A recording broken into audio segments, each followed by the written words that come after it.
hall door, hither and thither day and night, hither hollow shown in his pack, hearing you talk. Study that house. I think of all its jokes and stories. I try to remember what the butler said to the drunken gamekeeper in mid-October will come off. If I cannot, none living can. Where are all the jokes and the stories of a house his threshold gone to patch the pigsty? So you've come this path before then? The moonlight falls upon the path, the shadow of a cloud upon the house, and that's symbolic. Study that tree. What is it like? Silly old man. It's like, no matter what it's like, I saw it a year ago, stripped bare as now, so I chose a better trade. I saw it 50 years ago, before the thunderbolt had riven it. Green leaves, ripe leaves, leaves thick as butter, fat, greasy life.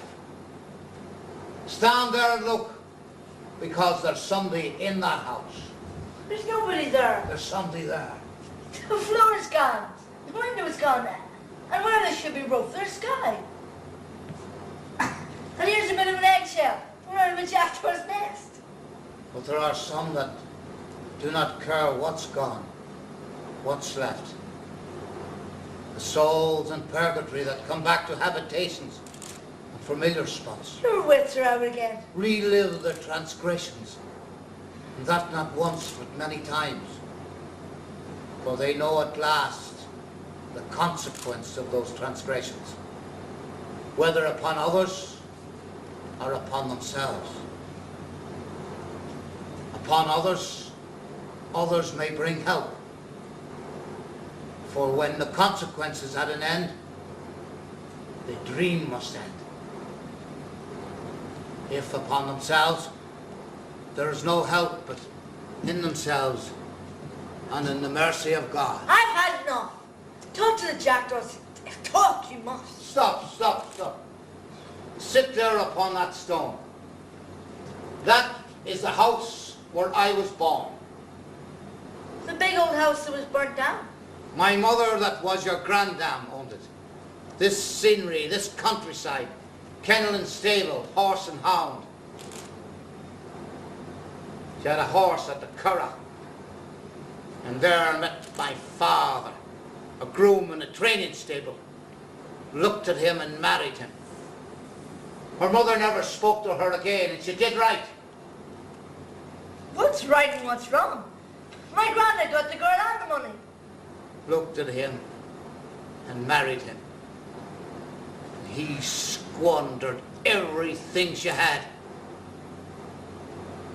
She never knew the worst, because she died giving birth to me. Now she knows it all, being dead.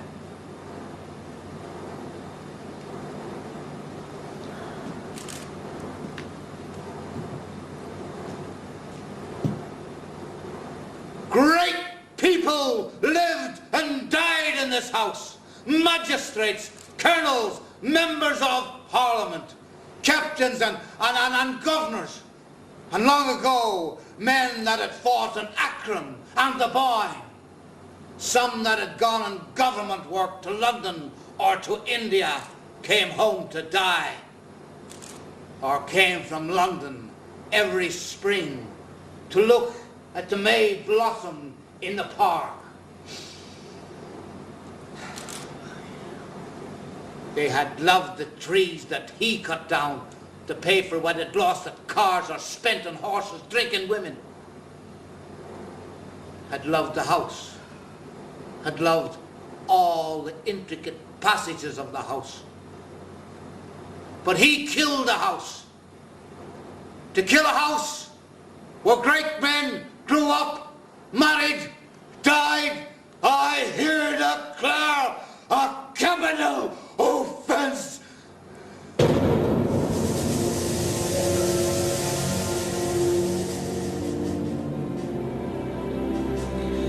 The moonlight falls upon the path, the shadow of a cloud upon the house, and that's symbolical. Because I am my father's son, because of what I did or may do. I stuck him with a knife. That knife that cuts my dinner now.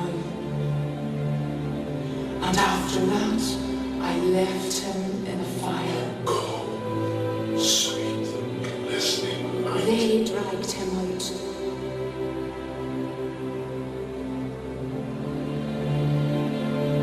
Looked at him and married him, and he squandered everything she had. She never knew the worst, because she died in giving birth to me. Twice a murder, and all for nothing. But now she knows it all, being dead.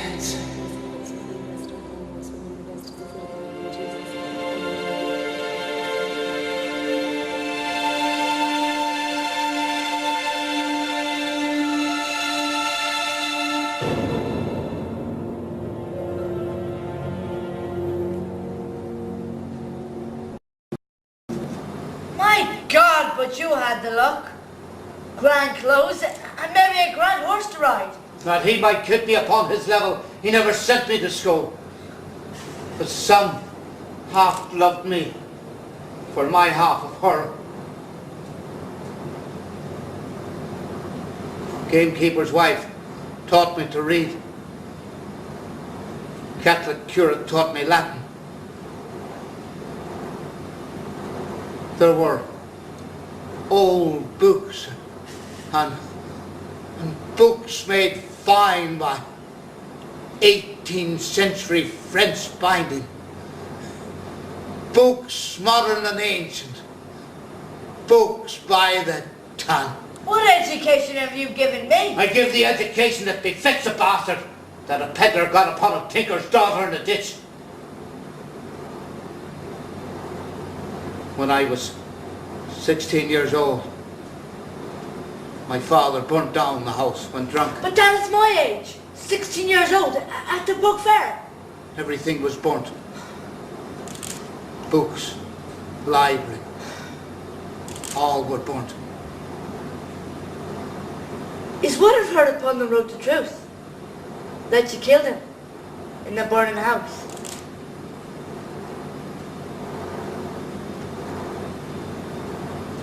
There's nobody here but our two selves. Nobody, Father. I stuck him with a knife. That knife that cuts my dinner now. After that, I left him in the fire. They dragged him out. Somebody saw the knife wound, but could not be certain because the body was all black and charred. Then some that were his drunken friends swore they'd put me upon trial, spoke of quarrels, a threat I'd made. Gamekeeper gave me some old clothes. Ran away. Worked here and there. So I became a peddler on the roads. No good trade, but good enough. Because I am my father's son. Because of what I did or may do.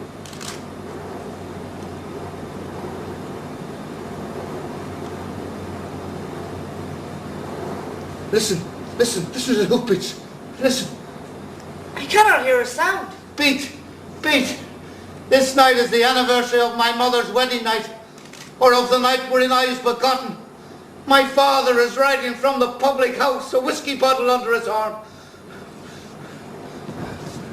The window is lit. She stands there, listening. The servants are all in bed. She is all alone. He has stayed late, bragging and drinking in the public house. There's nothing but an empty gap in the wall. You made it up. No, you're mad.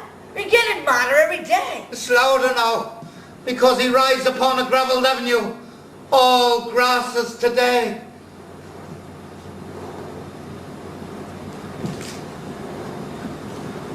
The hoofbeat stops. He's gone to the other side of the house. Gone to the stable. Put the horse up. She has gone down to open the door. This night she is no better than her man. She does not mind that he is half drunk. She's mad about him. They mount the stairs. She brings him into her own chamber. And that is the marriage chamber now. Do not let him touch you. It is not true that drunken men cannot beget. And if he touch you, he must beget. And you must bear his murder. Death. Oh, death. If I should throw a stick or a stone, they would not hear. And that's a proof that my wits are out. But there is a problem. She must live through everything in exact detail, driven to it by remorse, and yet can she renew the sexual act and find no pleasure in it? And if not, remorse and pleasure must both be there.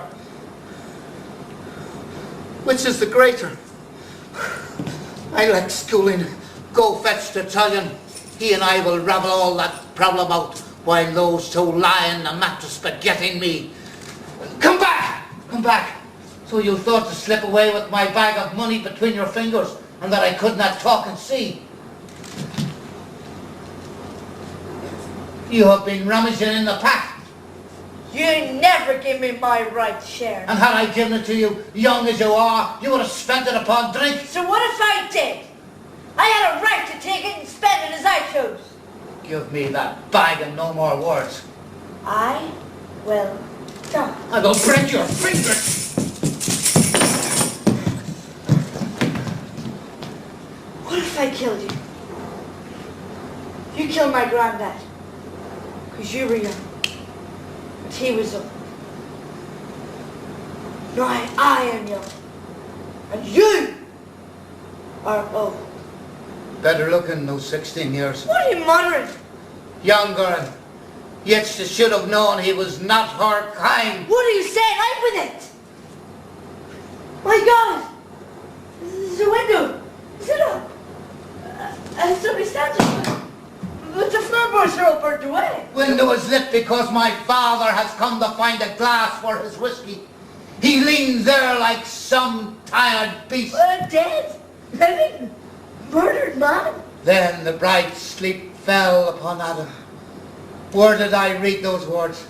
And yet there is nothing leaning in the window but the impression upon my mother's mind.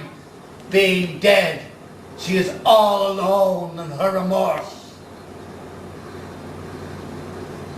A body that was a bundle of old bones before I was born. That beast there being nothing would know nothing. If I should kill a man under a window, he would not even turn his head. My father and my son on the same jackknife. That police is there, there, there, there, there, there, there, there, there, there.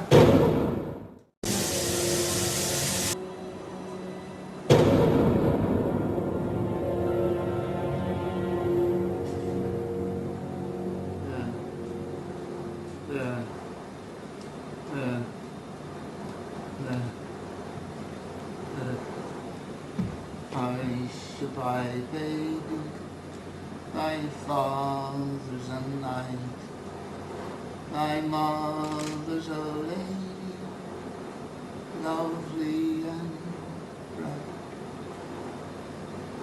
No. That is something I read in a book.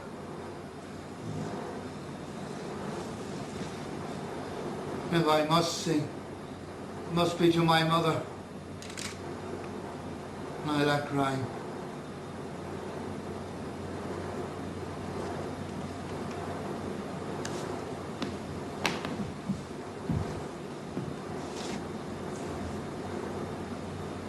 Study that tree.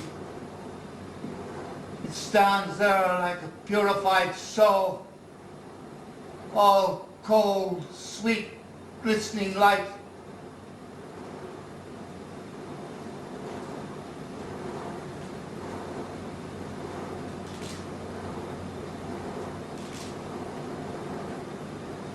Dear Mother, the window is dark again, but you are in the light, because I finished all that consequence. I killed that lad, because had he grown up, he would have struck a woman's fancy, begot and passed pollution on.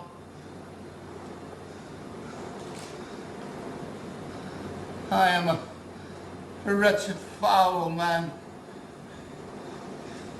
therefore harmless.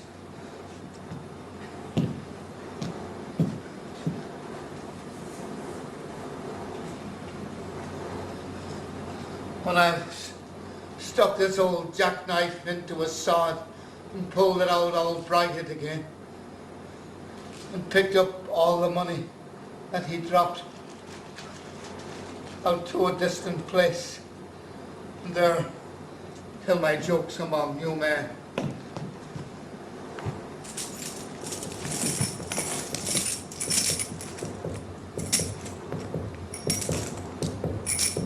Oh, cold, sweet and glistening light! Hoofbeats, dear God, how quickly it returns. Our mind cannot hold up that dream. Twice a murderer, and all for nothing. She must animate that dead night, not once, but many times. Oh God, release my mother's soul from its dream. Mankind can do no more. Appease the misery of the living and the remorse of the dead.